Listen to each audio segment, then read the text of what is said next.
Hello everyone. Welcome back to our Fluent English podcast channel. Today we have another lesson that will help you improve your listening and speaking English skills.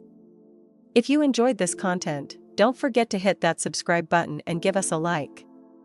It really helps us out and ensures you won't miss any of our upcoming videos.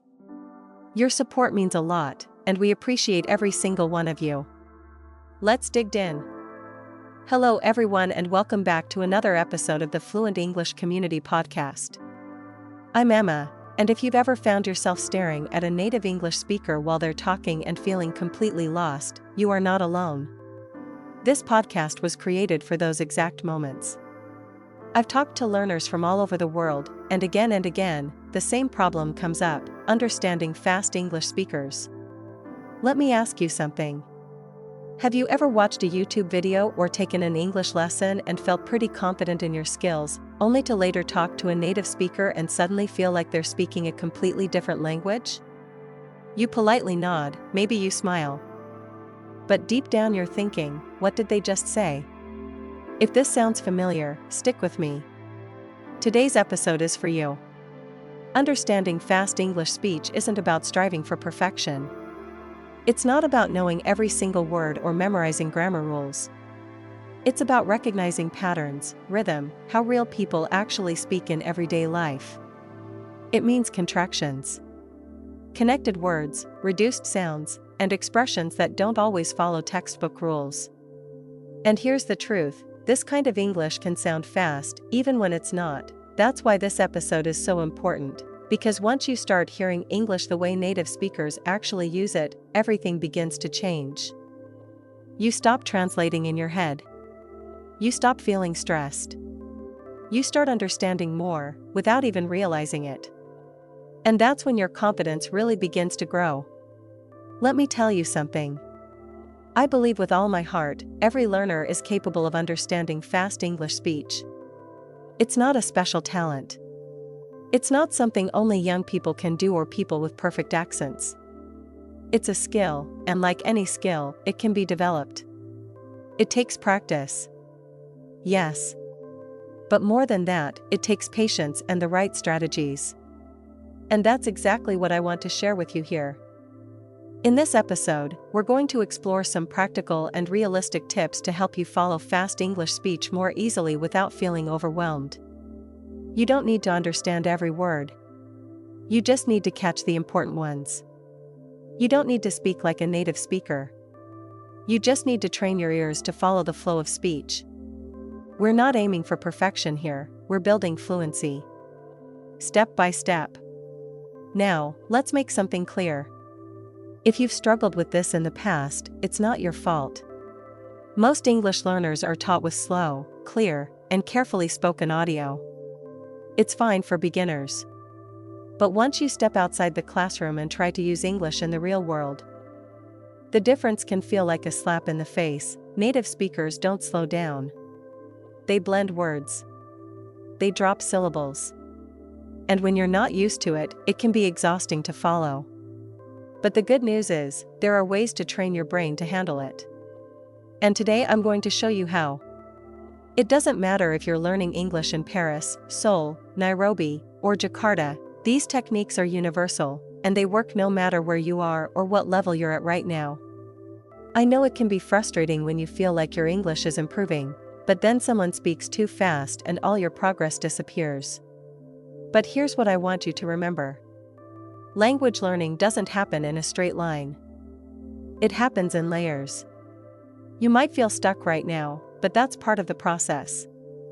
You're not going backwards. You're just building a deeper level of understanding. Every time you're exposed to real English, your brain is working behind the scenes to make sense of it. Even when you don't realize it, you're learning. You're moving forward. I also want you to know that you're not doing this alone. You're part of a global community of people who are facing the same challenge. People from Rome, Mumbai, Cape Town, Berlin, Hanoi, Los Angeles, and countless other places, all trying to understand and speak English with confidence. And this podcast, this space, it's here for you. We're growing together. Each episode is like a small brick in the foundation of your fluency, If you're listening for the first time, welcome. I'm so glad you're here. And if you've been with me for a while, thank you for coming back. You are the reason I do this. And if you find this episode helpful, take a second to subscribe to the podcast. It helps us grow and reach more learners who need this kind of support. Leave a review or share it with a friend who's also learning English. It's a simple way to support others who might be feeling stuck right now. Before we jump into the practical tips, I just want to say one more thing. I know this process can sometimes feel heavy. You want to speak fluently, you want to understand without stress, and it might feel like it's taking too long, but let me remind you, you're already doing something that most people are too afraid to attempt. You're learning a second language. You're keeping going even when it's difficult. And that takes courage. You should be proud of that. So take a deep breath. You don't need to be perfect. You don't need to rush. All you need to do is take the next step. Today, that step is learning how to train your ears and your brain to follow real, fast English speech. It's possible, you can do it. And I'll be with you every step of the way. Ready? Let's get started. I want to tell you about John, a listener from Barcelona, Spain. He reached out to me a few months ago, and his story really resonated with me because it's something I hear all the time. John had been learning English through online courses. It was one of those structured, well-designed programs with clear lessons, grammar explanations, vocabulary lists, and listening exercises. He followed the plan, practiced every day, and even successfully completed a full course with good grades. He felt confident, his listening skills were strong when he played the audio lessons. He could easily follow the subtitles for videos, he even started thinking in English at certain points in his day. For John, English was finally starting to feel comfortable. That's why he decided to reward himself with something he'd been dreaming about for a long time. A trip to Dublin. He wanted to walk the streets of a real English-speaking city. Meet people, and use what he had learned. It was exciting. And for the first few hours, everything was exactly how he imagined. He arrived, checked into his hotel, and ordered a coffee at a nearby cafe. The barista understood his English and gave him a warm smile. Everything seemed to be going just perfectly. But things quickly changed when he stepped out onto the busy streets of the city and tried to communicate more naturally. That's when reality hit. A man bumped into him on the sidewalk and said something. But he had no idea what it was. It sounded like a mumbled blur. Then, a woman asked him for directions, speaking so quickly and casually that John couldn't catch a single complete sentence. He just smiled and shook his head. He felt confused, like his English had suddenly vanished. Later that day, he went into a small bookstore and tried to ask the shopkeeper a simple question about local authors. The woman replied in a friendly tone, but John didn't understand anything. It wasn't because of difficult vocabulary, not because the topic was hard, but because the speed, the rhythm, the way the words blended together. It all felt too complex. It was nothing like his online course. Contractions were everywhere. The pronunciation was far less clear than he was used to, and the phrases were full of informal expressions he hadn't heard before. He told me, it felt like I hadn't learned anything. I was just standing there nodding, smiling, pretending to understand. And when I walked out of the store, I almost cried. I thought I was ready for real English, but I wasn't.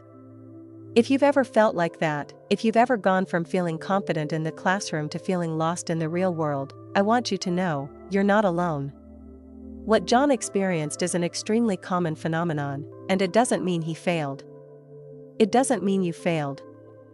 It simply means that the type of English he was exposed to during his studies was very different from what native speakers actually use in everyday conversations. You see, learning English from textbooks, apps, and even online video lessons often gives you a filtered version of the language. It's clean, structured, and clear, and it's essential in the beginning. You need that foundation. But once you enter the world of real conversations, you're faced with a different challenge that has more to do with rhythm, listening patterns, and adjusting your ears to natural speech. John's mistake wasn't his effort. He was dedicated. He practiced every day. The problem was that his ears had been trained to slow English. But the world doesn't speak slowly. People contract words, blend sounds, and speak using local expressions that are never covered in courses. And when your brain isn't used to this, it can feel like you're drowning in sounds. I remember asking him what part was the most difficult. He said, it wasn't just the speed. It was the way everything connected. I was expecting clear words, but instead, I got phrases like wanna, gonna, and lemmy. He realized that his brain was looking for individual words, but native speakers rarely separate them so cleanly. Instead, they speak in waves. The meaning is hidden in the rhythm, not just the vocabulary. However, that moment of frustration actually became the beginning of something powerful. Because when you realize that your struggle is normal and not a sign of failure, it opens the door to real progress. John didn't give up after he came back from his trip. He started doing something different. He started listening to podcasts, not lessons, but real conversations in English. He used subtitles at first, but then he gradually turned them off. He practiced by listening to songs, interviews, people speaking naturally on YouTube. At first, he could only catch small pieces. But over time, his ears began to adapt. His brain started to recognize the rhythm. Common phrases, the way native speakers connected ideas. And that's when he told me something that really made me smile. He said, now when I listen, I don't understand every word, but I understand what they mean. I feel like I'm inside the language, not just watching it from the outside. That's what I want for you, too. Because this story isn't just about John. It's about every learner who feels prepared on paper but finds themselves caught off guard in real life. It's about the emotional shift that happens when you realize that understanding fast English speech isn't about striving for perfection. It's about adaptation. Adjusting and learning to listen in a new way. So if you've ever found yourself in a situation like John's, where someone spoke fast and all you heard was a blur, please don't get discouraged. It doesn't mean your English is weak.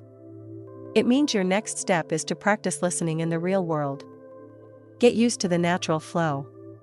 Pay attention to how sounds connect. Give your brain time to catch up. Because that's all it takes. Not a miracle. Not more grammar. Just consistent exposure and the belief that yes, you can understand fast English speakers. And once you get past the shock of that first experience, like John did, you'll realize it's not impossible. It's just unfamiliar. And over time, it will become a part of you. Whenever people tell me that native speakers speak too fast, I can't keep up, I always pause and ask them one simple question. Are they really speaking faster, or are they just speaking differently than you're used to hearing? This question usually surprises them, but it's the beginning of a major shift in how we think about listening to English. Let's break this down together. One of the main reasons native speakers' English sounds fast is that they don't separate each word clearly like we see in lessons or subtitles. Instead, they connect their words into a natural, flowing stream. This happens in every language, not just English. But if your brain has only practiced listening to slow, clear, textbook English, then when you hear the real version, your mind isn't prepared for how different it sounds. Here's an example from a classroom or an app. You might learn the sentence. What are you going to do today? Each word separate. Easy to follow, but a native speaker will most likely say, what are you going to do today?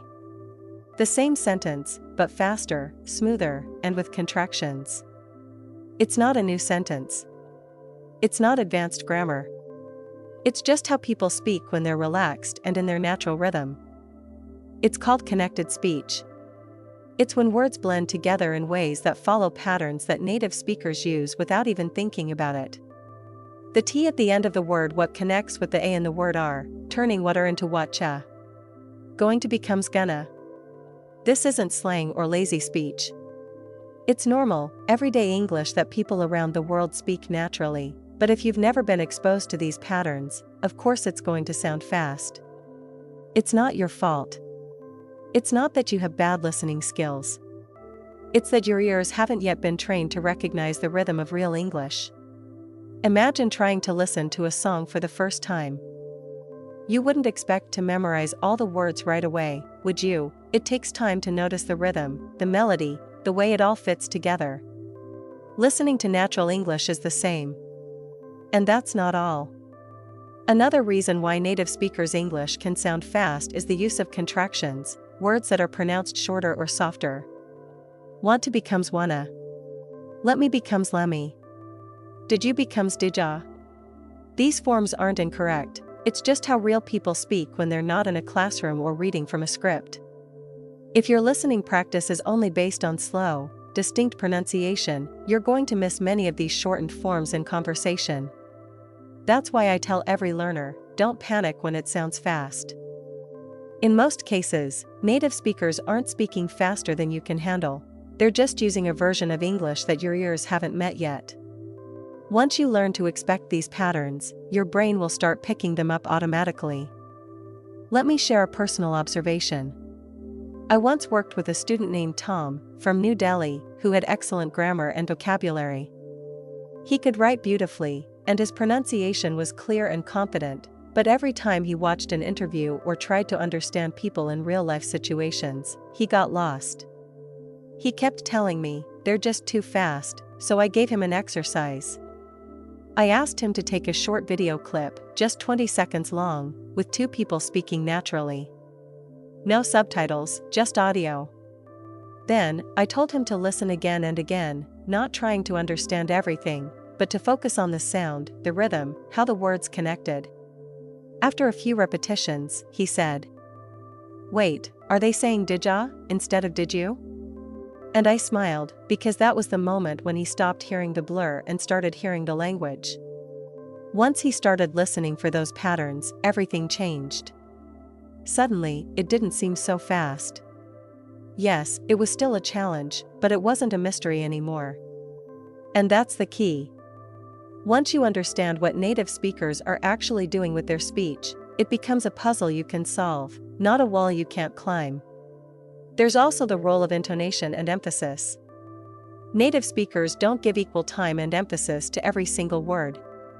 Some words are emphasized, spoken louder or longer, while others are reduced or softened. For example, in the sentence "I'm going to call her later," the emphasis usually falls on call and later.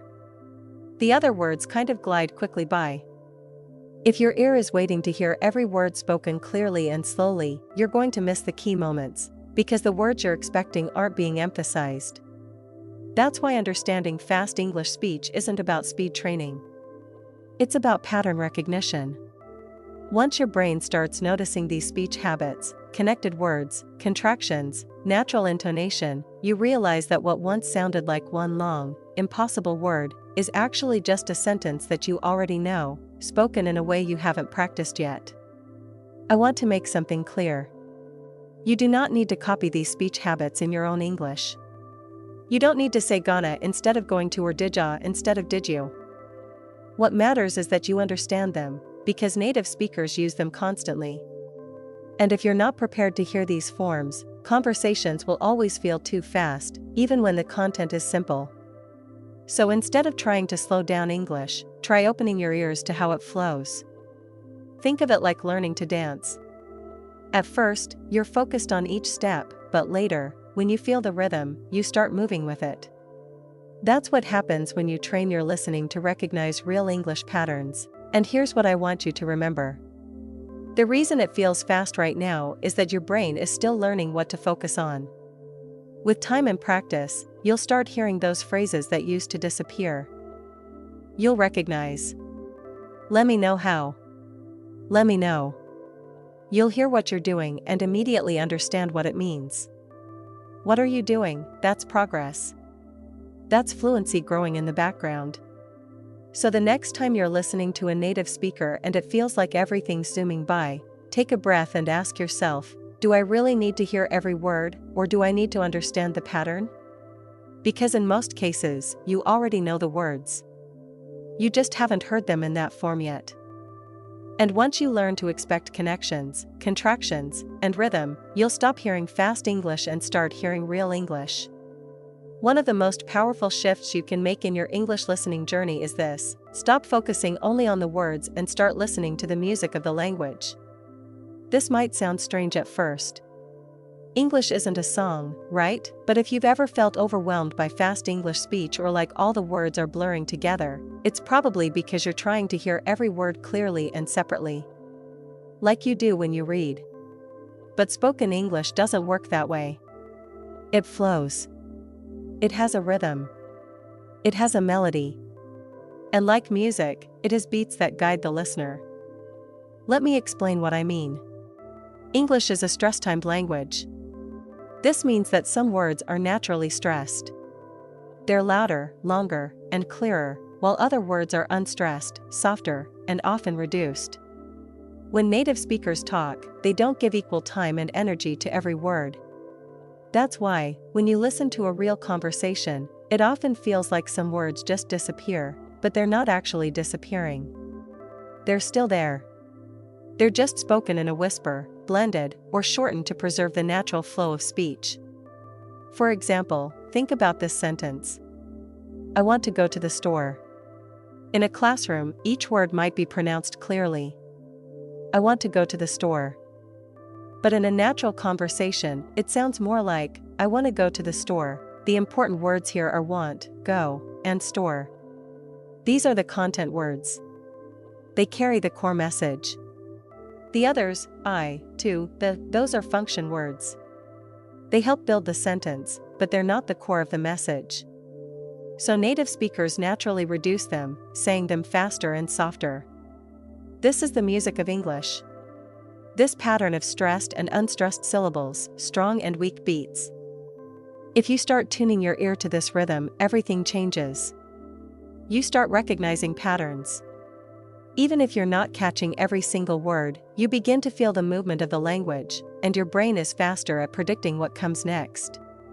Just like in a song, where your ear knows the chorus is about to repeat, in English, your ear begins to anticipate how a phrase will sound. Let me give you a practical example. Let's take this question. What do you want to do today? In slow, clear English, that's easy. But in real speech, it becomes, what you want to do today? It sounds like one long sound when you're not used to it, but if you break it down by rhythm, you'll notice that the emphasis falls on wanna do and today. Those are the beats of the sentence. The rest is the melody that connects them. Once your ear learns to catch those beats, the sentence stops being a blur and starts to make sense. Now, I'm not saying you need to become a musician or memorize the rules of rhythm. It's not about theory. It's about training your ear. Just like you don't need to know how to write music to enjoy a song, you don't need to know every grammar rule to understand the flow of English. You just need to listen differently. Listen for the stressed words. Notice what's emphasized in the sentence. And don't panic when some words seem to disappear. Because that's how native speakers do it. I once had a student. Her name was Sarah, from Jakarta. She was very frustrated because she read and wrote English well and even spoke confidently, but when she listened to people speaking in movies or at her international job, she often got lost. She told me, it sounds like they're swallowing the words. I can't make anything out. I introduced her to this idea of English as music. We watched a short clip together, just about 10 seconds, and I asked her to close her eyes and focus only on the emphasis, not the words. She listened again and said, "Oh, I hear the rhythm now. Some words are louder. It's like a drumbeat." That moment was key for her. Once she stopped trying to clearly hear every word and started following the rhythm of the sentence, her listening improved rapidly. She told me later that she could finally enjoy watching TV shows without subtitles, not because she suddenly understood every word, but because she understood the rhythm. She wasn't chasing every sound. She was flowing with the conversation. You can practice this, too. Take a short piece of real English, an interview, a podcast, or even a scene from a show, and listen to it a few times. On the first listen, don't try to understand everything. Just notice which words are stressed. Which words are loud, long, and clear, mark them in your mind. On the second listen, pay attention to the quieter words. How are they reduced? Are they connecting to the next word? Are they spoken quickly or softly? Repeat until you feel the rhythm of the sentence. And trust me, the more you do this, the more your ears will adapt. And here's one more thing, don't get discouraged if it feels challenging at first. You weren't born understanding the music of English. You learned vocabulary. You studied grammar. But no one may have taught you what English sounds like in real life. So give yourself permission to be a beginner in this part. Allow yourself to play with the sounds. I always say that fluency isn't just knowing the words. It's a feeling of the language. That feeling comes from the rhythm, the tone, and the flow. Think about how you learn a song you love. Sometimes you only need the first few seconds of the melody, and you already know what song it is. That's because your brain remembers the sound pattern, not just the words. English works the same way. The more you listen, the more of those patterns are stored in your brain. And the next time you hear that same phrase, your brain will say, "I know this rhythm," even before you consciously understand the words. Also, remember that the stressed words usually carry the meaning. If you focus your attention on them, you'll catch the core message. Even if you miss the small details, that's how native speakers process fast speech. They don't catch every word, either. They listen for the main beats and fill in the rest with context. You can train your ears to do the same. I know many of you are used to learning from written materials, where every word is printed and easy to analyze. This is helpful, of course. But don't let reading habits control your listening. Spoken English is a different experience. It's alive. It moves. It has rhythm and emotion. The music of English is what makes it beautiful. And once you start hearing it, everything becomes more natural. So when you get lost in fast speech, don't try to slow it down. Don't try to catch every word. Instead, ask yourself, where's the beat? What's the rhythm? And let the music lead you. You might be surprised how much you understand when you stop listening for perfection and start listening for the flow. I want to share a story about Adam, a listener of our podcast from Istanbul, who found a creative and surprisingly effective way to improve his ability to understand fast English speech. Adam works at a large, international tech company where English is the primary language in meetings, emails, and presentations. At first, he felt confident. He studied English for years in school, read technical documents with ease, and even wrote emails without much trouble. But the moment he entered a live video conference with colleagues from London, New York, and Sydney, something strange happened. Everything became a blur. He told me, "Emma, I could hear the words, but I couldn't process them. By the time I understood the beginning of a sentence, they were already 2 sentences ahead of me." Adam wasn't struggling with vocabulary or grammar. His problem was speed, or rather, the way native speakers naturally speak. The contractions, the blending sounds, the sudden changes in rhythm, and the informal tone. It all made him feel like he was always one step behind. That's when he decided to change his approach. He stopped treating English like a school subject and started treating it like a living language. One evening, frustrated after another meeting where he understood almost nothing, Adam remembered what I had said in an old podcast episode about the rhythm of English, about how listening to whole phrases instead of individual words can change the way your brain processes the language. That night, instead of opening a textbook, he searched for an English language podcast that matched the kind of conversations he wanted to understand. He chose one that featured business interviews and casual conversations between professionals. He told me that at first, he didn't try to understand everything. Instead, he picked a 10-minute episode and listened to it 3 times in a row, without stopping. On the first listen, he simply paid attention to the rhythm. On the second listen, he focused on where the speaker's voice went up and down, how some words seemed stronger and others softer. By the third listen, he was pausing after each sentence and repeating it out loud exactly as he heard it, mimicking the same tone, emphasis, and speed. It felt silly at first, he said, but after just a few days, something began to shift. The following week, Adam noticed that during his work meetings, he didn't feel so overwhelmed. He couldn't understand every word, but he was now catching the flow. He could follow the rhythm of the conversation and predict when someone was going to make a point, ask a question, or summarize their thoughts. He said it was like learning to dance. He might not have known every step yet, but he was finally moving in time with the music. One method that really helped him was shadowing. This is when you listen to a native speaker and repeat everything they say in real time, trying to match their intonation and speed. Adam started doing this every morning on his commute to work. He'd put on his headphones, choose a short podcast clip, and repeat after the speaker, sentence by sentence. At first, he stumbled over the words, but gradually, his tongue and brain began to synchronize. The stress patterns, the pauses, the contractions, it all started to feel natural. He also made one small change that made a big difference. Instead of listening to random clips, he chose topics that were meaningful to him. Technology, leadership, project management. This kept him engaged and gave him useful vocabulary. He told me that understanding wasn't just about listening longer, it was about listening with intention and repeating with purpose. He wasn't just hearing English, he was absorbing it. About 2 months later, Michael had a meeting with a group from the New York office. For the first time, he didn't feel lost. He followed the conversation, chimed in without hesitation, and even cracked a few jokes in English. It was a huge moment for him. Not because he spoke perfectly, no, but because he felt confident. He was no longer afraid of the speed, he had trained his ears and his brain to keep up.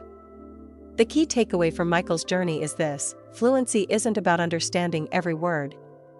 It's about catching the rhythm, recognizing the patterns, and learning to move with the language, not against it. His story reminds us that when you practice listening to whole phrases and repeating them out loud, you're not just improving your comprehension, you're rewiring the way your brain perceives English. I want you to think about this the next time you feel stuck. Ask yourself, am I listening only to understand the words, or am I trying to feel the rhythm? Am I repeating what I hear in full sentences with the same tone and energy? Because that's how fluency starts. Not with perfect grammar or long vocabulary lists, but with the music, with the flow, with the repetition that builds confidence. This approach works for everyone, not just Michael. I've seen students from Berlin, Seoul, Nairobi, and Montreal make the same breakthrough. Once they stop trying to understand English like a textbook and start listening to it like a song, something clicks. So try what Michael did. Find an English podcast or video that matches your interests. Listen multiple times. Repeat after the speaker. Focus on the rhythm, not on perfection. Let your ears and your voice learn together. And don't worry if you stumble. It's part of the process. Michael stumbled, too, but he kept practicing every day, repeating those phrases, feeling the rhythm, and trusting the process. And now he understands fast English speech better than he ever imagined. I want to share something with you that can completely transform the way you listen to English, especially when native speakers are talking fast. One of the biggest mistakes that learners make, it's something I see all the time, is trying to understand every single word. I get it. You've studied hard. You've memorized vocabulary. You want to make sure you don't miss anything. But here's the truth. Trying to catch every single word actually slows you down. It's exhausting. It's frustrating. And most importantly, it's not how real communication works. Native speakers don't listen word by word. We listen in blocks. We catch the important words, those key words that give us the main idea. Everything else is like background noise. It supports the meaning, but it's not essential to understanding the message. And the good news is, you can train yourself to listen this way, too. Let me give you a simple example. Imagine someone says, "Hey, I was just wondering if maybe you'd want to grab some coffee later. If you're free." It's a long sentence, right? But the key words are wondering, grab coffee later, free. If you only hear those, you already understand the message. You don't need to understand every single word to know what's being asked. And that's how native speakers process speech all the time. We listen for the important words, and we just let the rest go by.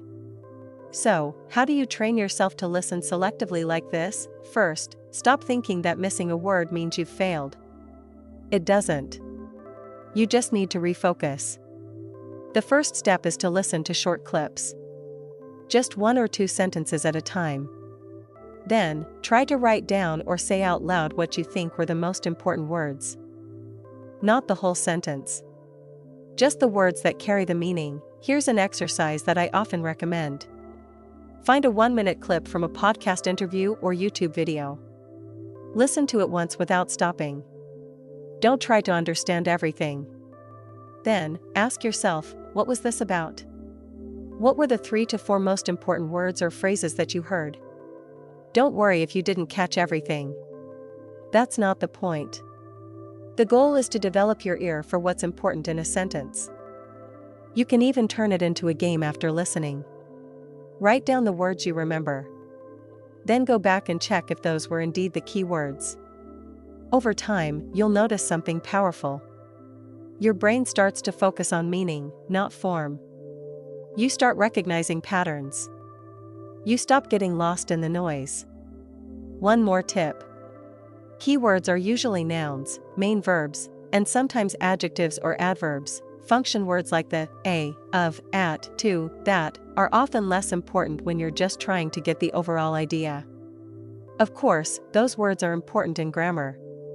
But when it comes to real-time listening, they don't carry the core message. Focus on the words that carry. Let me share an example from a student named Emma, who lives in Paris. She used to get lost during team meetings in English. She'd try to understand every single sentence, and by the time she was processing one sentence, the conversation had already moved ahead. I suggested she try the keyword method. She started listening to TED Talks in English for 5 minutes a day. But instead of pausing or translating, she simply listened for the key words and then summarized the message in one sentence. After 2 weeks, she told me she felt more relaxed in her meetings. She said, "Now, I focus on the key terms, like deadline, strategy, delay, or feedback. And I can follow, even if I miss parts of the sentence." That's the shift we want. Let's try another example. If someone says, "I thought we could meet up somewhere at 6, unless you're busy with work." You don't need all the details. Just hearing. Thought. Meet up at 6. Busy with work. Already tells you what's happening. That's the core of the message. And your brain can learn to do that quickly. Here's a simple daily habit that you can incorporate every time you listen to English. Whether it's a podcast, a movie, or a conversation. Pause and ask yourself, what were the key words? What was the main idea? You don't need to write a full summary. Just think. What's the message here? Start doing this regularly, and you'll find that fast. English becomes less intimidating. It becomes something your brain can handle naturally. Another helpful technique is to listen with subtitles the first time, and then turn them off for the second time. During the second listen, try to focus only on the strong words, the ones that made the biggest impression. You'll notice that your mind starts to organize information differently. Instead of hearing a wall of sound, you'll start to hear a pattern, like a rhythm, where the key words stand out like the beats in a song. Another thing to remember is that not every sentence in English is important. That's another reason why we don't need to understand everything in a conversation. Many phrases are just filler words or small talk. You know what I mean? Like, totally. I'm just sort of wondering, maybe. They don't always carry critical information. You can skip them. Focus on the main points. So, when you're watching a TV show or a movie in English, don't try to translate everything. Choose a character and listen to the way they speak. What words do they emphasize? What parts can you ignore without losing the meaning? That's how you train your ears. You're not a machine. You don't need to process everything perfectly. Your goal is communication and understanding. And the keyword method is the fastest way to develop that skill. When you learn to trust your brain to catch the main points, listening gets easier. You stop feeling anxious. You stop feeling like you're missing something. Because even if you miss a few words, you still understand what's happening. And that's real progress. Just like we talked about Amira and her practice of rhythm, it's another way to release the pressure you put on yourself. Let go of the perfectionism. Focus on getting the core message. That's how fluent listeners listen. And over time, you'll become one of them.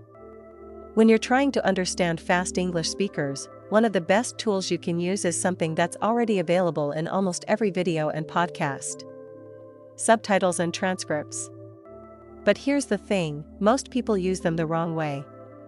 They either become so dependent on the subtitles that they stop listening actively, or they try to do everything at once and end up getting overwhelmed. Today, I want to show you how to use subtitles and transcripts strategically, not as a crutch, but as a smart support system that helps you build stronger listening skills step by step. Let's start with subtitles. Most learners turn on English subtitles because it helps them follow along. And that's fine, especially in the beginning.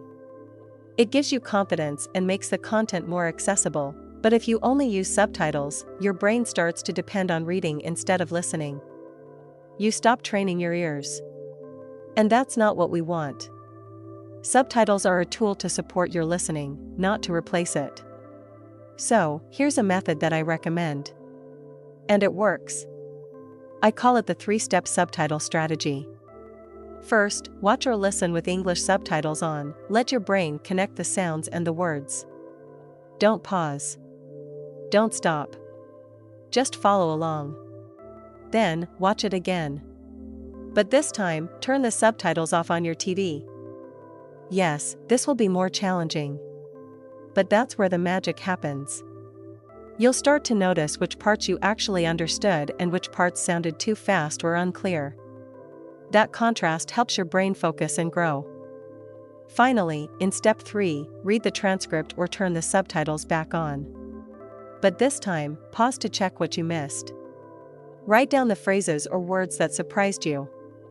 This kind of repetition promotes deep learning. Let me give you an example. Imagine you're watching a 5-minute interview on YouTube. First, you play it with English subtitles. You follow along and catch the general idea. Then, you rewatch those same 5 minutes, this time with the subtitles off. Suddenly, the speaker seems to be talking a lot faster. That's normal. Your brain is no longer getting the support of the reading. But this second listening is very important. It shows you how much you actually heard. Finally, you play it again, or read the transcript, and see what you missed. Maybe the speaker said, "That kind of threw me off," and you had no idea what that meant. Now you see it clearly, and your brain remembers. When you use this cycle, listen with subtitles, then without, then check the transcript, you're activating multiple parts of your brain. You're practicing audio recognition, visual reading, and memory all at the same time, and more importantly, you're learning to listen on your own, not just follow the text. Another thing I want to point out is the difference between active and passive listening. When you're using subtitles and transcripts, you want to stay in active mode. This means paying attention to how words connect, which words are stressed, and what real English sounds like, not just what it means. For example, you might notice how going to turns into gonna or how did you becomes more of a single unit. It's these details that make fast English speech so confusing to learners. But with the transcript in front of you, you can actually see these contractions and connect them to what you're hearing.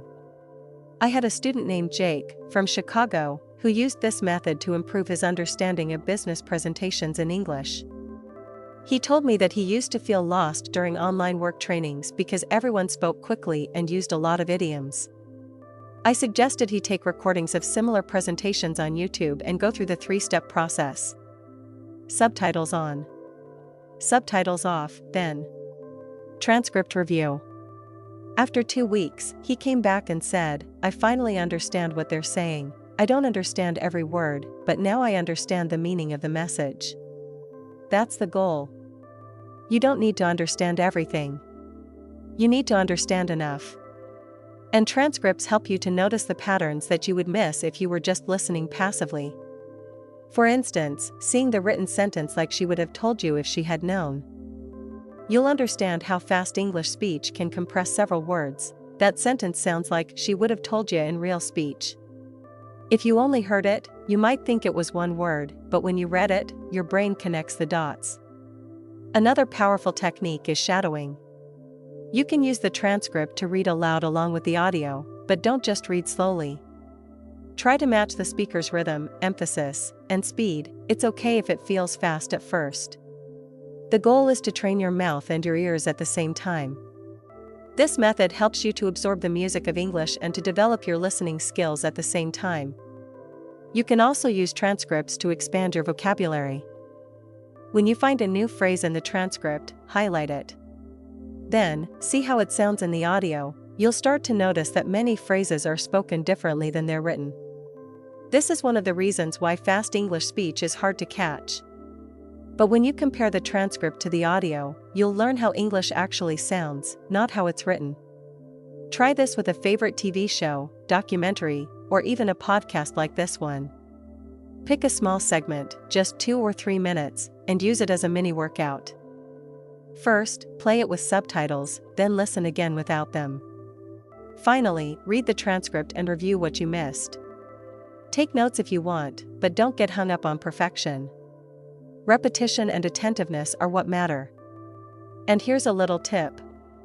Many videos on YouTube have automatic transcripts, and platforms like TED.com provide full scripts of their talks. Use them. Save them, print them out if you need to.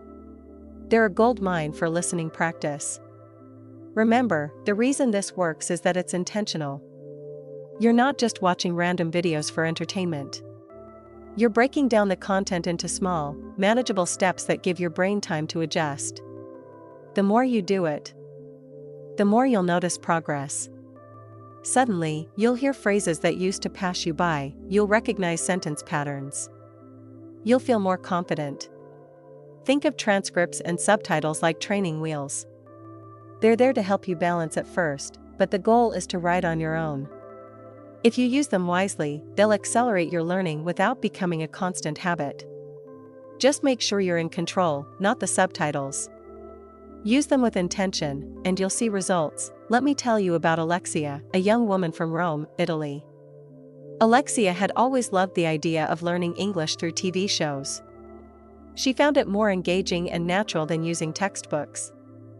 And she believed that real conversation, the kind people use in everyday life, was what she needed most. So she started watching her favorite American sitcoms, full of jokes, fast dialogue, and casual expressions. But every time she hit play, something frustrating happened. For the first few minutes, she was completely lost. The characters interrupted each other, used slang, and connected their words in ways that sounded like a mumbled blur. She could recognize a word here and there, but by the time she understood something, the conversation had already moved ahead. This experience left her feeling frustrated and confused. At one point, she almost gave up. She told me that it felt like English speakers had some kind of secret code. She couldn't crack it. And I understand. That feeling of being close to understanding but still not quite. It's one of the most discouraging parts of learning a new language. But Alexia didn't give up. Instead, she decided to change her strategy. Instead of jumping from one new episode to another, she chose one episode, just 20 minutes long, and decided to watch it several times. The first time, she allowed herself to enjoy it with English subtitles, no pausing, no rewinding. She just absorbed the overall meaning. Then, she played it again. This time, she focused on the rhythm of the speech, listening for word patterns and how the characters expressed emotion. She noticed how someone said, "What are you doing?" so quickly that it sounded like 𝙤𝙤𝙧𝙞𝙗𝙧. Something she'd never noticed before. Then came the third and fourth rounds. Alexia now started catching phrases that had completely flown past her. A joke she hadn't understood became suddenly clear. A sarcastic tone she'd missed became obvious by the fifth viewing. She even started repeating some of the characters' lines out loud, mimicking their tone, rhythm, and pauses. Slowly but surely, the episode that had once seemed too fast became familiar. And more than that, it became understandable. This process of repetition changed everything for her. She realized that understanding fast English speech wasn't just about listening harder. It was about listening smarter. Each time she watched the same material, her brain had less information to process. The context became clearer, the vocabulary more recognizable, and that gave her the mental space to notice pronunciation, intonation, and the connection of words. There's something powerful about repetition. In school, we're often told to move quickly, to cover more material, to always keep going. But when it comes to listening, especially fast English speech, repetition slows down the process in the best way. It gives your brain the time it needs to make sense of the patterns.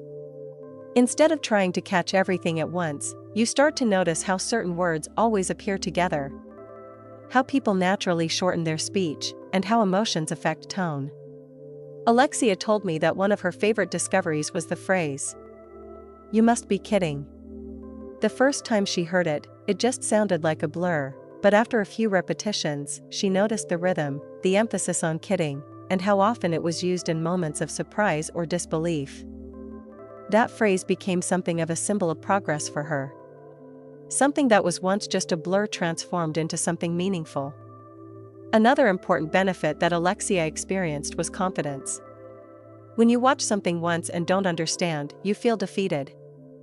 But when you go back and begin to understand more and more with each repetition, you build confidence. You start to believe that your ears can adapt and that your brain will catch up. If you give it enough practice, it's not about being perfect. It's about making progress. You can feel that. She also found that repetition helped her speak more naturally, hearing the same expressions so many times, they became part of her active vocabulary. Phrases like "I can't believe it" or "let's get out of here" transitioned from something she recognized to something she could actually say, and because she repeated them aloud, mimicking the original speakers, she also got used to pronouncing them with the right rhythm and tone. This story isn't just about Alexia, it's about everyone who's ever felt frustrated by fast English speech. It's a reminder that if you're feeling lost, you're not alone and you're not doing anything wrong.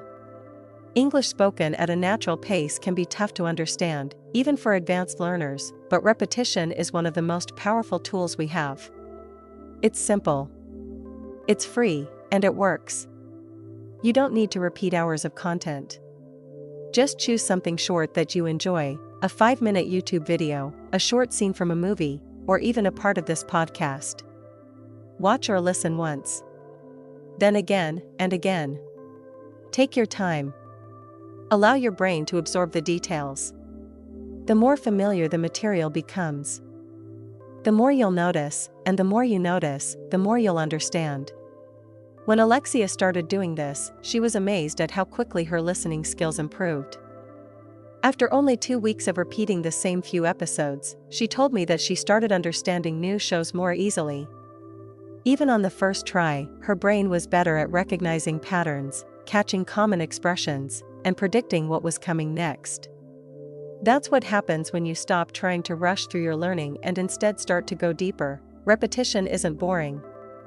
It's how we train our brains to hear differently, speak with confidence, and finally feel comfortable in a language that once seemed too fast to understand. So if you've been jumping from video to video, always chasing something new, maybe it's time to pause and take a step back. Try what Alexia did. Choose one piece of content and go deep. Watch it several times. Repeat the lines out loud. Let the sounds and rhythms become familiar. That's how real listening skills are built. Not overnight, but through consistent, intentional repetition. And as you begin to experience those small breakthroughs, I promise you'll want to keep going. One thing I've learned from working with hundreds of English learners is that diving straight into fast-paced content from native speakers can often feel like hitting a wall. You press play on a video, excited and ready, but after 10 seconds, everything sounds like a jumble of sounds.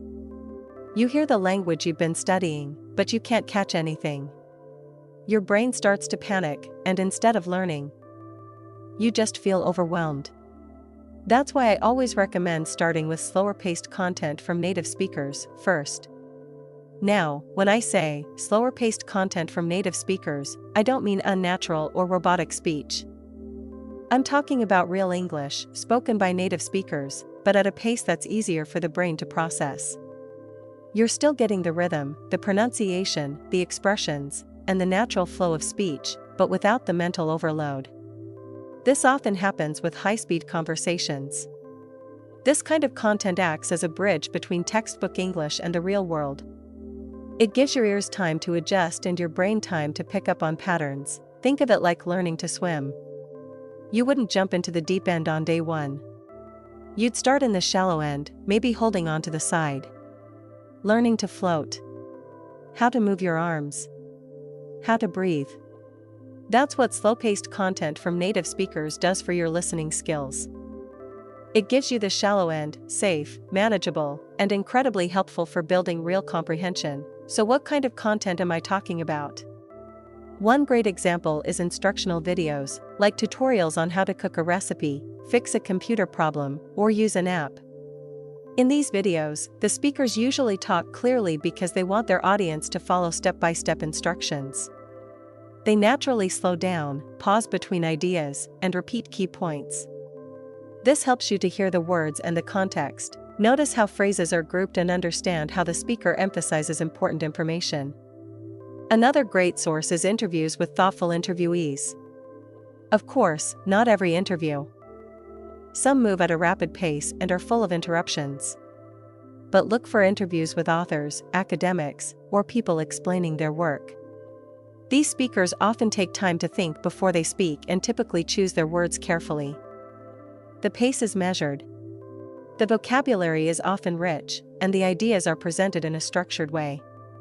This makes comprehension easier, even if your level isn't yet advanced. Podcasts are also a goldmine.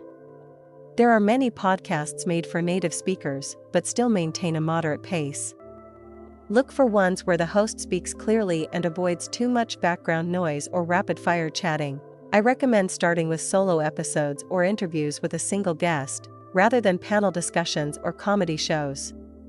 The simpler the setup, the easier it is to train your ears. What you're doing with this kind of content is training your brain to recognize the real features of English, how stressed syllables are pronounced, how words connect, and how the tone changes based on the meaning. This is very different from classroom recordings or slow, artificial English designed for learners. The goal is to hear English as it's really spoken, but in a way that doesn't overwhelm you too much, too fast. You also start to develop what I call listening stamina. When you listen to English for several minutes and can actually follow along, you strengthen your mental focus. At first, even 10 minutes can feel long, but over time, you can stay focused longer and understand more.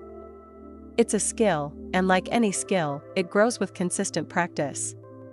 Another benefit of slower-paced content from native speakers is that it gives you space to shadow, which is to repeat after the speaker in real time.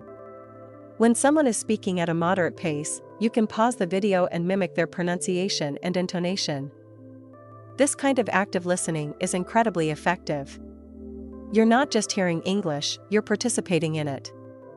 You start to feel how the language moves, and that feeling stays with you. One of my students, Emily from San Francisco, made huge progress by using this strategy. She found a series of cooking videos on YouTube where the chef spoke slowly, clearly, and with lots of helpful vocabulary. At first, she watched just to understand. Then, she started repeating phrases, mimicking the tone, and even guessing what the speaker would say next. After a few weeks, she told me that conversations at work finally started to make more sense. She didn't change her grammar or her vocabulary. She just trained her ears. If you think about it, native speakers also don't start with complex conversations when they're children. They start by listening to slow, clear speech from their parents and teachers. They catch on to the patterns over time, not all at once. As adult second language learners, we can use a similar approach by choosing content that matches our current level. We make progress smoother and faster. I also recommend revisiting or re-listening to the same slow-paced content from native speakers several times. Each time you return, you'll notice something new. Perhaps a phrase you missed the first time will suddenly become clear. Perhaps you'll recognize how two words were connected in a way you didn't expect. Familiarity helps your brain build a stronger foundation. Now, I know that many learners worry that if they only listen to slow-paced content, they'll never get used to fast speech. But that's not how it works. What you're doing is creating mental pathways. You're getting used to how English works when it's spoken naturally.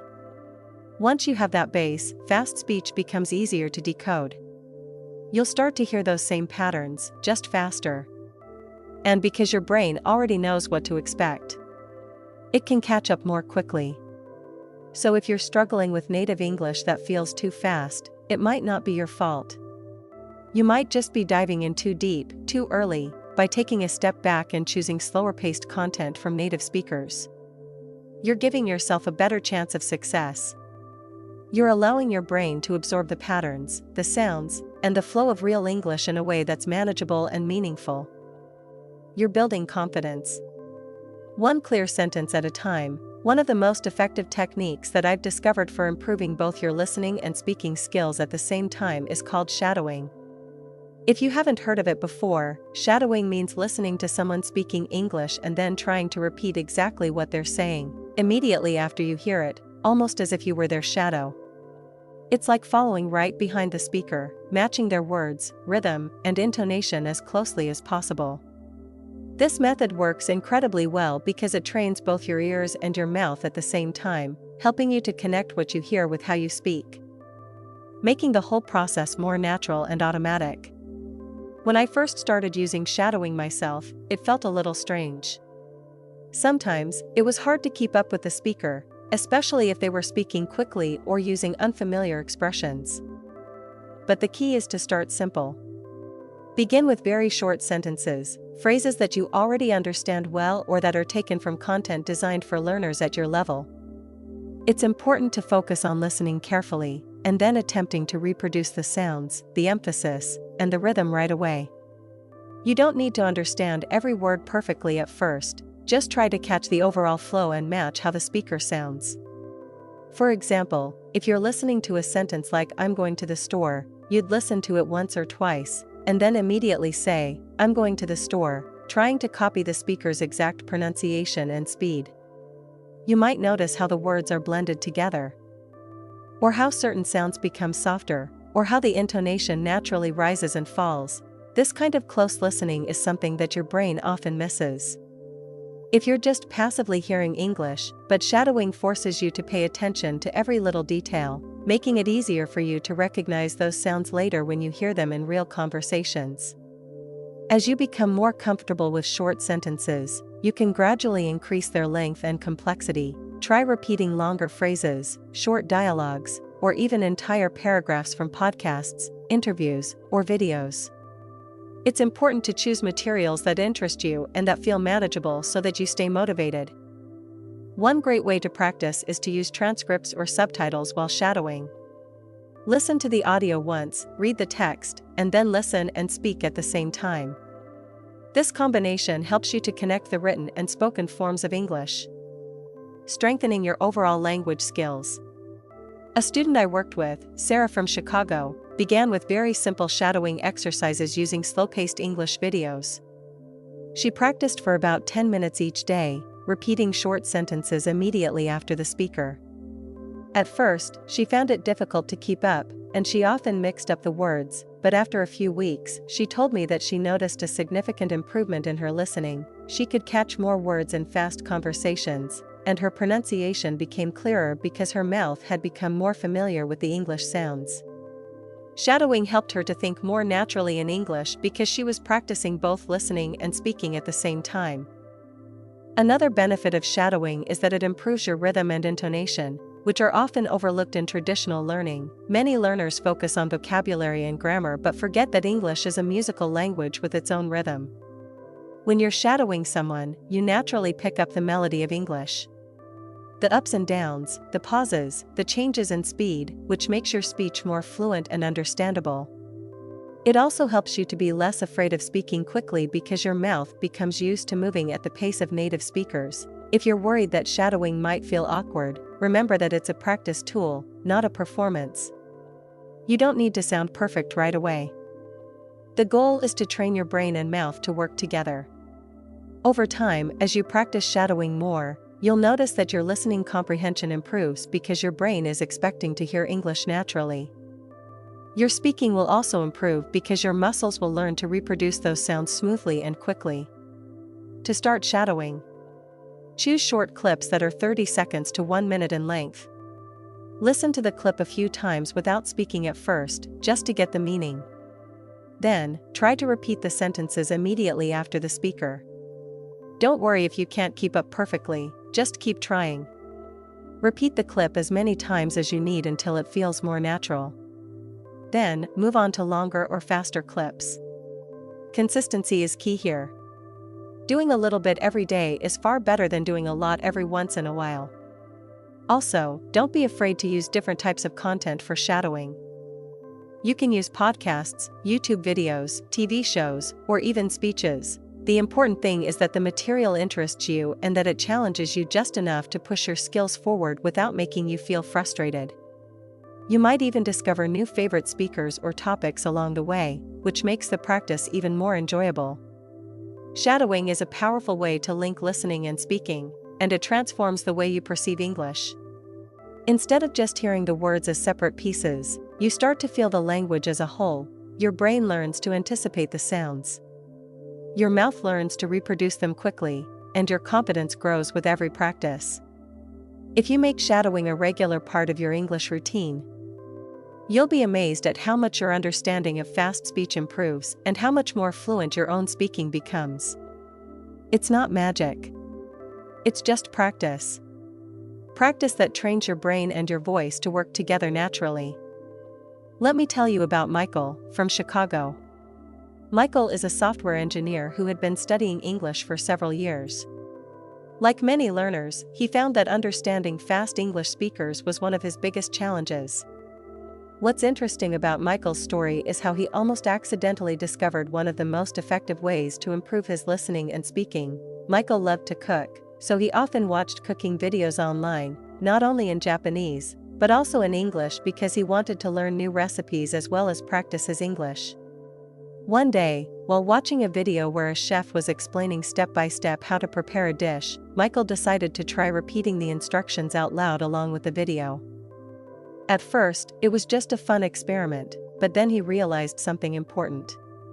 Repeating what he heard helped him to focus better, and he started to understand the instructions much more clearly.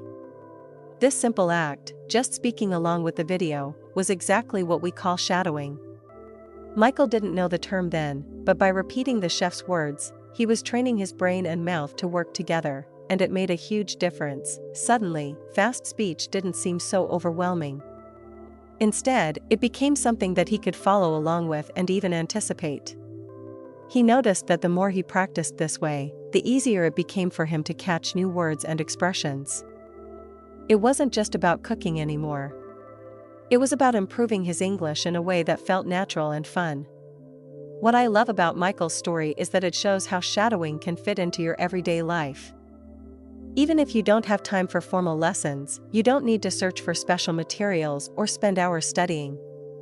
You can use anything that interests you. Music, movies, podcasts, or, yes, even cooking videos, and start repeating along with the speakers. In this way, you make English learning part of your hobbies and everyday activities, which keeps motivation high. When you enjoy what you're doing, you're more likely to practice consistently, and it's that consistency that truly brings progress. As Michael continued his shadowing practice, he began to notice changes beyond just understanding fast speakers. His confidence grew. He started speaking up more in work meetings and felt less nervous when his colleagues spoke quickly. His pronunciation became clearer, and his ability to think quickly in English improved. He told me that shadowing helped him to feel more connected to the language, not just as a subject to study, but as something alive and useful in his everyday life. I want you to think about your own interests and consider how you can incorporate shadowing in a way that fits your lifestyle. Maybe you love sports, technology, travel, or art. There are English language videos, podcasts, and shows about almost everything. Find something you're passionate about and start shadowing. Don't worry if you don't catch every word at first, or if it feels difficult at first. Just keep repeating, listening carefully and slowly. Your brain will adjust to the sounds and rhythm of natural English speech. Shadowing is a versatile tool. It helps you develop your listening skills because you're training your ears to recognize the sounds and the patterns at the same time. It improves your speaking because you're training the muscle movements needed to speak English smoothly and quickly. When you repeat sounds immediately after you hear them, your brain forms strong connections that make comprehension faster and more automatic. It's like training for a sport. Repetition builds skills and confidence. Michael's experience is a perfect example of how small changes in your practice can lead to big improvements. He didn't try to master English overnight. He simply found a way to engage actively with the language every day. That's the key. English isn't just something you listen to passively. It's something you interact with when you're shadowing. You're not just hearing the words. You're saying them, feeling their rhythm, and making them part of your own voice. If you want to try shadowing, but you're not sure where to start, begin with short clips or segments that you enjoy. Listen a few times, then speak along with the speaker, matching their speed and intonation as closely as possible. Don't be afraid to rewind and repeat. The more you do it, the more natural it will feel. Over time, you'll find that understanding fast English speakers gets easier because you've trained your brain and mouth to keep up. Remember, learning English is a journey, and every step counts. Just like Michael, you can discover new ways to practice that make the process both enjoyable and effective. Shadowing can be the unexpected tool that helps you to unlock new levels of fluency and confidence. Give it a try and see how it transforms your ability to understand and speak English in real life. I want to start by saying something very important to you. It's completely normal not to understand everything. The first time you hear someone speak fast English. When you're learning a new language, especially when it comes to listening, your brain needs time to adjust to the sounds, rhythms, and patterns. Sometimes, when we listen to native speakers, it feels like everything is happening too fast, like a wave of sound crashing over us. And, frankly, that feeling can be frustrating. But here's the key. Not understanding right away isn't a sign that you're failing, or that you're bad at English. It's just part of the process. The most important thing is to be patient with yourself and to use tools and techniques that will help you gradually improve your skills. One of the most effective strategies that I want to share with you today is the power of pause and rewind. When you're listening to fast English speakers, whether it's a podcast, a movie, a YouTube video, or even real conversations, it's perfectly okay to stop the audio and rewind. Don't be afraid to do it repeatedly. In fact, I encourage you to make it a habit. Pausing and rewinding allows your brain to catch the details that you might have missed the first time. It also gives you the opportunity to hear those same words and phrases again, solidifying your comprehension. It's that repeated exposure that your brain needs to create strong connections to the language. I want you to think about learning English like learning to dance or play a musical instrument. When you first try, you don't get all the moves right, or all the notes perfect. You watch carefully, you try again, and you keep practicing. Listening is no different. Sometimes you need to go back and listen to the same part twice, 3 times, or even more until it starts to make sense. This repetition helps your ear get used to common sounds and how words can behave in natural speech. To make this easier, I suggest a simple 3-step technique. Listen, repeat, and understand. First, listen closely to a short segment. Take your time. Focus on just a few seconds or 1 sentence. Then, pause the audio and repeat out loud what you heard. This step helps you to connect what you heard with how your mouth forms the sounds. Finally, think about what you just repeated. What was the main idea? What were the words you recognized? This step is about comprehension, not perfection. If you didn't catch everything, that's okay. The goal is to grasp the overall meaning and to get used to the flow of natural English. Breaking. Listening down into these small steps, you take away some of the pressure to understand everything at once. You also create moments of active learning where your brain is fully engaged. It's like breaking down a big problem into smaller, more manageable parts. Over time, you'll find that you need to pause and rewind less and less, because your listening is getting stronger and more confident. Another thing I want to point out is the importance of consistency over speed. Many learners worry about how quickly they'll be able to improve their skills or how quickly they'll be able to understand native speakers. But the truth is that speed isn't as important as regular practice. Even just 10 or 15 minutes a day of focused listening combined with pausing and rewinding can lead to steady progress. Don't compare yourself to others and don't expect instant results. Everyone's journey is unique, and the pace at which you learn depends on many factors, including your exposure to English, your practice habits, and your own brain's way of processing new sounds. Sometimes, when you pause and rewind, it may feel like you're repeating the same thing over and over again, but that's how your brain works best. Repetition is a powerful friend and helper in language learning. It helps you to move new words and sounds from short-term memory to long-term memory. So if you find yourself rewinding the same sentence several times, celebrate the effort. You're training your brain and improving your listening skills. Also, don't be afraid to slow down the audio if you can. Many apps and platforms have speed controls that allow you to listen at 75% or 80% of the normal speed. This can be very helpful when you're just getting started with fast speakers. It gives you a little more time to process each word, while still familiarizing you with real, natural English. As you become more comfortable, you can gradually increase back to normal speed. Remember, pausing and rewinding isn't about striving for perfection or a harsh self-assessment. It's an opportunity to hear English in a way that makes sense to you. This technique helps to reduce frustration and build confidence. When you're comfortable using this strategy, you'll enjoy listening more, and you'll find it easier to communicate with native speakers. So the next time you're watching or listening, and the words are coming too fast, don't panic. Take control of your learning by pausing, rewinding, and repeating.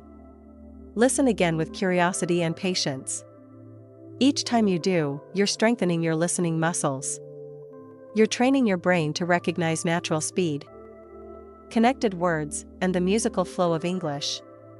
And with every pause and repeat, you're one step closer to easily understanding fast English speakers. You may notice, as you practice this technique, that your brain begins to anticipate what's coming next. That's a sign that your listening skills are improving. Your mind starts to predict phrases and words before they're fully spoken, which is how native speakers understand each other so quickly. Pausing and rewinding train your brain to develop these instincts. It's an active process, not a passive one. Finally, keep in mind that learning isn't a race. Sometimes, you might feel like you're stuck, and that's perfectly okay. Pausing and rewinding can help you break through those moments and keep moving forward. Celebrate the small victories. Understanding another sentence, catching a new phrase, or following a short conversation. Those moments add up and build a foundation for fluency. Remember, it's not about how fast you learn, it's about how consistently you practice. Be kind to yourself. Stay curious, and keep using the power of pause and rewind to discover the world of fast English speakers. Before we finish up, I want to take a moment to invite you to reflect on everything that we've talked about today. Learning to understand fast English speakers isn't something that happens overnight.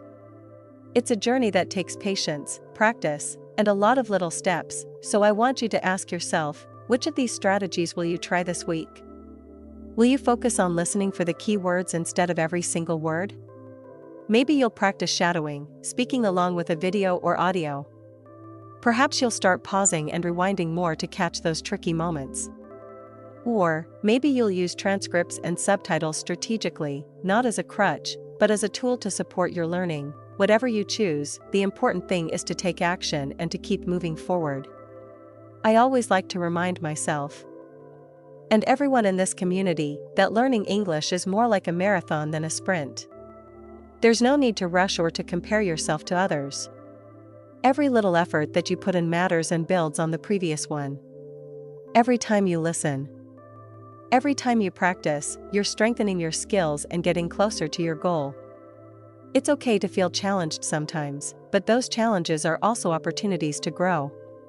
When you keep going, even when it feels difficult, you're demonstrating a true commitment to your learning. I also want to encourage you to share your experiences. If you try a new strategy and it helps, or if you encounter something difficult but keep practicing, please let us know.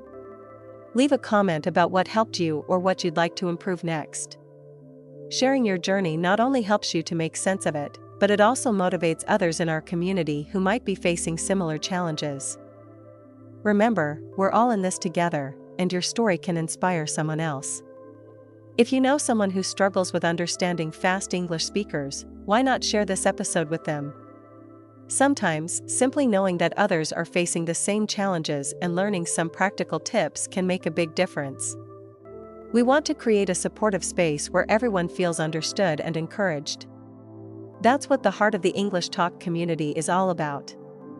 A place where you can connect, learn, and grow with others who share your goals. Thank you so much for listening and being part of this community. Your dedication to improving your English is inspiring. Keep practicing. Keep trying new strategies, and keep believing in yourself. I look forward to hearing about your progress, and I'll continue to support you on this journey. Remember, understanding fast English speech is absolutely possible. Step by step, practice by practice, day by day,